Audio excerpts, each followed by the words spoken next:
បាទបងប្អូនទាំងអស់គ្នាពេលនេះគឺអនុทิនបាទកំពុងតែនិយាយឌឺដងបាទផ្លែផ្កាដាក់សហរដ្ឋអាមេរិកបាទអញ្ចឹងបងប្អូនទាំងអស់គ្នាស្ដាប់វីដេអូនឹងទៅបាទคนบอกโอเคถ้าไม่ดีแล้วเดี๋ยวจะลงโทษอย่างนู้นอย่างนี้เราก็ไม่รับทำหน้าที่คนไก่เกลี่ยไปอย่ามาทำหน้าที่เป็นคู่เจรអញ្ចឹងបងប្អូនទាំងអស់គ្នាអញ្ជើញស្ដាប់វីដេអូបាទនេះសឲ្យឃើញបញ្ជាក់ថាប្រទេសថៃកំពុងតែរមើលគុណសហរដ្ឋអាមេរិកបាទរមើលគុណសហរដ្ឋអាមេរិកព្រោះពេលនេះពួកវងបាតកោរបស់ថៃបានហៅលោកត្រាំបាទបានហៅលោកប្រធានាធិបតីត្រាំហ្នឹងណាថាជាចង្គមបាត់ផ្សារបាទចង្គមបាត់ផ្សារបងប្អូនគ្នាគួរតែយល់ហើយភាសាហ្នឹងបងប្អូនបាទចង្គមបាត់ផ្សារព្រោះថៃវាមើលឃើញថាអាមេរិកនេះហាក់ដូចជាមិនជួយថៃសោះតែម្ដងបាទហាក់ដូចជាអត់ជួយថៃទេបងប្អូនវាមើលឃើញអញ្ចឹងណាអើយអាមេរិកទៅជួយយ៉ាងម៉េចបងប្អូនអរគ្នាសាកគិតមើលបាទបងប្អូនអរគ្នាសាកគិតមើលពិចារណាវិភាគទាំងអស់គ្នាបងប្អូនបាទព្រោះថៃវាជាអ្នកឈ្លានពានគេបាទថៃវាជាមនុស្សដែលមិនគោរពច្បាប់អន្តរជាតិវាមិនខ្លាចអ្នកណាទេបាទព្រោះវាគិតថាវាជាបងធំទី3នៅអាស៊ានជាប្រទេសមានសេដ្ឋកិច្ចខ្ពស់បាទហើយអនុทินណាបាទបងប្អូនទាំងអស់គ្នាដែលបានទស្សនាវីដេអូមិញហ្នឹងបាទអនុทินបានបញ្ជាក់ថាខ្ញុំអានេះគឺខ្ញុំបកប្រែពីភាសាថៃជូនដល់បងប្អូនទាំងអស់គ្នាជាទីស្ដាប់បាទគឺថាថៃនឹងអត់ទទួលទោសទេបាទគុំឲ្យអាមេរិកនឹងគឺមកដាក់ទោសថៃបែបនេះដាក់ថៃបែបនោះបាទបើធ្វើជាអ្នកសម្រាប់សម្រួលបានតែបើថាមកធ្វើជាគូចរចាជាមួយថៃគឺអនុทินថាអត់ទទួលទេបាទអត់ទទួលទេបាទព្រោះរឿងនេះវាមិនមែនរឿងថៃណាបាទមិនមែនមកពីអាមេរិកទេគឺមកពីថៃខ្លួនឯងតែម្ដងបាទមកពីថៃខ្លួនឯងទេដែលធ្វើទង្វើមួយដែលមិនសមគួរបាទហើយការប្រមាថរបស់ពួកបាតកោថៃនៅប្រទេសថៃពេលនេះបាទវាកំពុងតែធ្វើឲ្យនយោបាយរបស់ថៃហ្នឹងគឺដល់ទីបញ្ចប់បាទព្រោះឯងនយោបាយថៃរាល់ថ្ងៃនេះណាបាទកំពុងតែក្បាលទៀបខ្លួនកន្ទឿហើយបាទនយោបាយថៃការទូតរបស់ថៃពីនេះណាបាទគឺក្បាលហ្នឹងគឺក្បាលទៀបខ្លួនកន្ទឿបាទអញ្ចឹងបានវានឹងធ្វើឲ្យប្រទេសថៃហ្នឹងគឺកាន់តែបាក់មុខខ្លាំងឡើងម្ដងបងប្អូនព្រោះនយោបាយសហរដ្ឋអាមេរិកគេដឹងណាគេដឹងច្បាស់ណាស់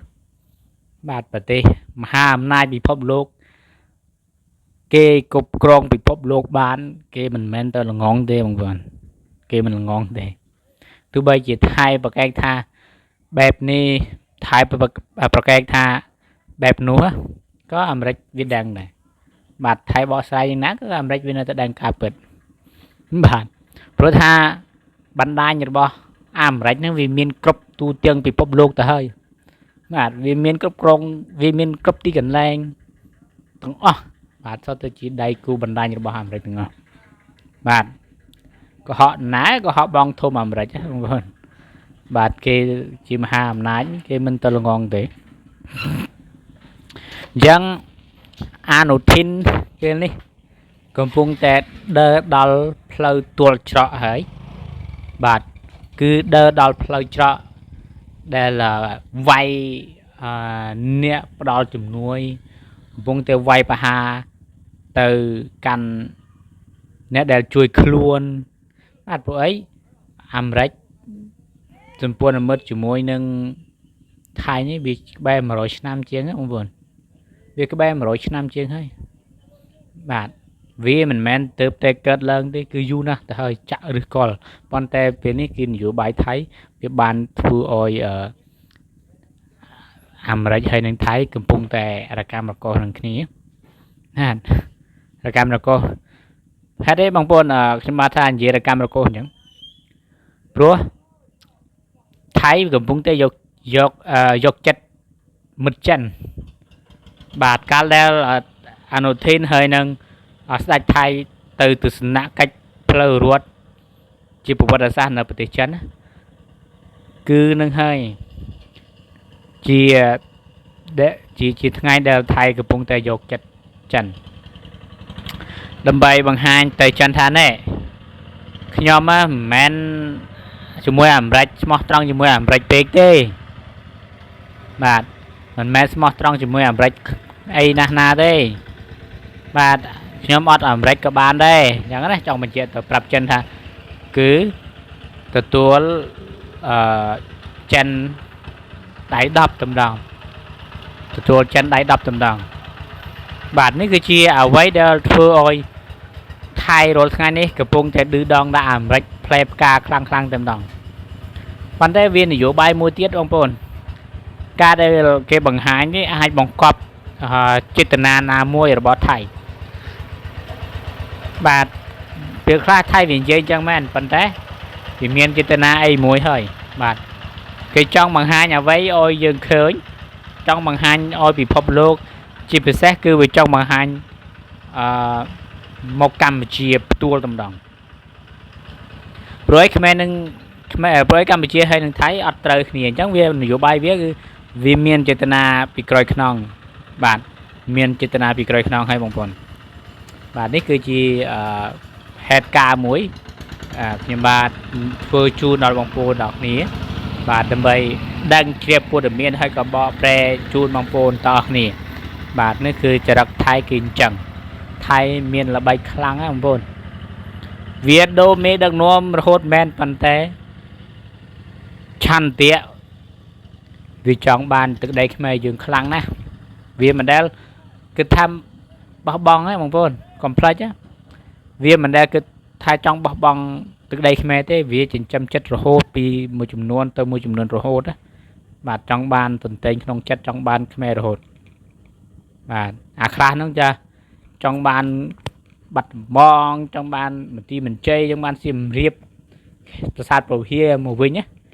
បាទឃើញអត់បងប្អូនអរគ្នាឃើញអត់នយោបាយរបស់វាគឺអញ្ចឹងវាមិនដែលផ្លេចទេមានតែយើងទេផ្លេចខ្លួនឯងអញ្ចឹងដើម្បីការពារទឹកដីបើសិនជាយើងការពារទឹកដីខ្លួនឯងមិនបានណាយើងគ្មានកន្លែងច្រកកនទេយើងគ្មានក្បាលច្រកកនទេគ្មានទីកន្លែងច្រកទេបងប្អូនបើសិនយើងការពារទឹកដីរាល់ថ្ងៃមិនបានណាបាទនេះគឺជាអ្វីដែលខ្ញុំបាទចែកកំណែជូនបងប្អូនទាំងអស់គ្នាហើយបកប្រែសម្រាប់ជូនបងប្អូនទាំងអស់គ្នាតែម្ដង